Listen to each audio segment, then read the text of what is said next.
மகாஜனங்களே, இந்த மதுரையின் மருமகளாக உங்கள் வீட்டு பெண்ணாக இந்த திருப்பரங்குன்றத்துல தான் கேப்டன் கட்சி ஆரம்பித்தார். 2 மருமகளும் சேர்ந்து வந்திருக்கிறோம். மதுரைக்கு 2 மகள்களாக வந்து உங்க எல்லாருக்காகவும் உழைப்பதற்கு உங்களிடம் வாக்கு சேகரிக்க வந்திருக்கிறோம். மருமகளுக்கு வாய்ப்பு தருவீங்களா? வெற்றியை தருவீர்களா? திரு விஜய் அவர்களுடைய நிலைப்பாடு என்ன என்கிற கேள்வியை அதில் தொடர்ந்து நீங்கள் கேட்க வேண்டும்.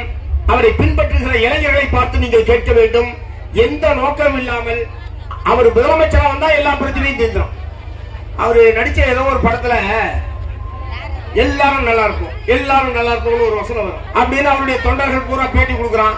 அவரும் வந்து திமுக ஒழிக்கணும், திமுக ஒழிக்கணும், வேற எதுவும் அவரும் பேச மாட்டேன்.